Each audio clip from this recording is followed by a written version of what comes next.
Hi. So today is day 7, and I am excited because I got my package in the mail today that I was expecting, and I had mentioned before that I was waiting on. That basically has one of the tools that I was planning to use on this journey. So I just took the plastic off. I actually haven't even opened it fully, but I was gonna open it on camera and be excited about it, and then also show you the other book and kind of explain why they go hand in hand and why I think it's going to be a really important and just great tool on this journey. So this is it. It is the Self Journal. It's also called the Best Self Journal, and see here. So it basically looks like I've heard that this covers. Oh yeah. So basically, it kind of comes off like this, and I don't know what that is, but what it is, and it has this whole explanation of how it works, but I'm not going to go over all of that. But basically, is a measured. You can have your big goals actually on the cover, and you can reuse this whole cover here, which I think is really a little genius strategy. And then as you accomplish them, you can kind of title them and have them in your library at home. But it's basically going to be a way for me to very clearly identify, I don't know if you can see that, what my goals are with measured outcomes, weekly milestones. You basically answer questions like, what is the happiest event that happened this week? What were your 3 big ones for the week? Review your goals. And you just kind of will go through each thing. And it's the psychology of setting goals. Sort of what I was talking about before is that it's easy to be like, I want to climb this giant mountain. And then on day 1, your feet are blistered, you're exhausted, you tried to go 45 miles that first day up the hill, and you're just like, you know what, I'm going back down, this isn't for me. So instead it's that you can basically eat a whale 1 bite a day over the course of, a year. Not exaggeration, but you can do big things with small steps, especially if you make them clear. So I'm really excited about this. And then the other tool that I already had, and I actually am not getting like paid to sponsor these things. I just think that they're going to work. And if they do, you saw me at the very beginning, and then you'll see at the very end that they do work, and perhaps they'll want to sponsor me as I tell everybody that it does work. So if it doesn't, I'll be honest about that too. But it's going to likely be me, not the tool.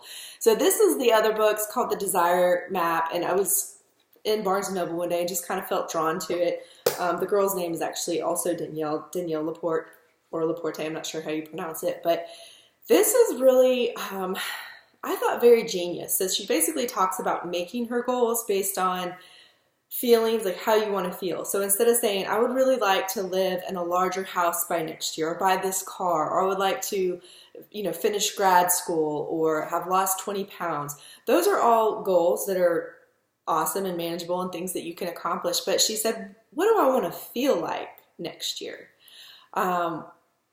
What feelings, like what lights me up inside? And so it's sort of a self-exploration as well, and basically identifying that we all want to be meeting our purpose in life, but also deeply satisfied human beings that are in great relationships, loving and helping other people have deeply satisfying, purposeful lives. So if we can get to the root of why we have certain desires in our heart, why our dreams are such, it can sort of motivate us in a different way. And also you won't reach the end of whatever goal you've sought out to accomplish and really feel, disenfranchised, or just like, well, So my uncle said to me, actually, when I was in high school, he was an OBGYN, and I was considering the possibility of being a pediatrician. I was interviewing him. He was sitting out by his pool, and I always looked up to him a lot. I'm actually named after him. He was my Uncle Dan, and he said, the one piece of advice I would give you would be to decide to be happy now, which is also a very like Buddhist concept, but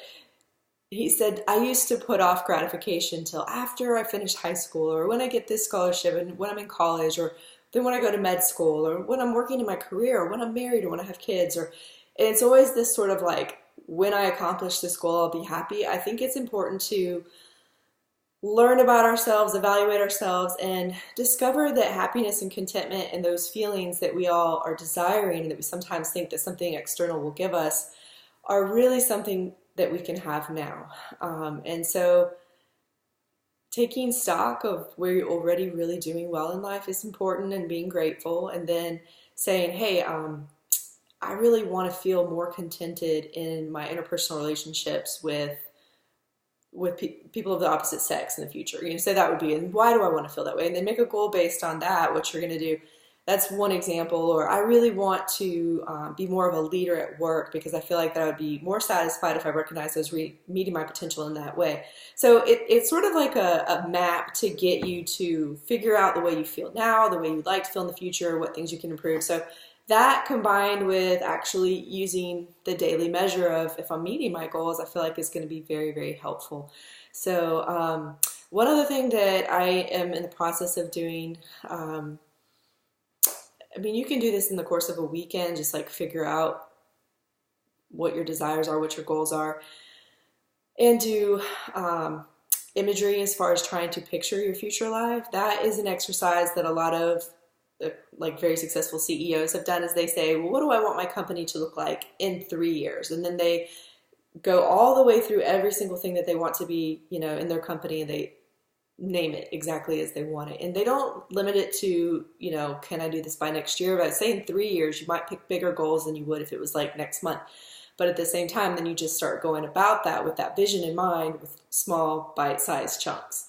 So, and our subconscious is very helpful too. If we have an intent, if we have an intention that we've set, and a lot of times that might be, I just want to be a person who is more loving, full of love. People come up to me and they know that I'm full of love.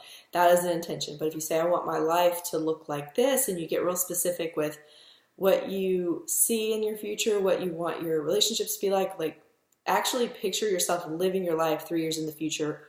What are the smells around you? What does it look like? How old are your children, or what kind of relationship are you going to be in? Those exercises are so important because they kind of take us into the future in such a way that we can imagine it and set it up the way we would desire it. Now, if you don't have that future, and if it seems like, oh, that's just so inaccessible, it's not likely to happen, blah, blah, blah, and that's kind of your take on it, it's understandable if that's kind of what your experience has been thus far. But if you don't have that ability to see the future, you definitely will not be able to accomplish that future. So going back to like just being happy and grateful and all of that, you know that you're going to be okay no matter if you have that future or not. But being able to envision it is really critical in being able to accomplish something that you otherwise wouldn't be able to. So, I've read a lot of autobiographies, watched a lot of videos of people who have accomplished great things, and that's one of the threads that seems to tie all of them together, is their ability to envision a future where other people might have said, that's not really possible. They were like, I can see it. If you can see it, you can believe in it, then it is possible for you to get there. So that is what I'm doing. So I got my 2 tools and heart full of dreams and excitement, and I'm just geared up about it. So I will sort of check back in and tell you how I'm doing. Also, I did do great the last few days with my little habits that I'm trying to put in place. And one of the reasons that you want to have those kind of habits that you're looking at to get you to your future dreams is because we can't always like become a different person, overnight or in a year or in 3 years even. But if we establish different habits, that habit develops character. That character helps us to become the best version of ourselves. So if we are all a seed or an acorn and we have that potential of a tree there, if we just establish those little small habits today, we're going to be amazed at what a year or for 25 weeks and this transformation will actually have in store for us. So that's my faith, that's my belief, and these are the tools I'm going to use to get there. So that's day 7. I hope you guys have a great day. Be blessed.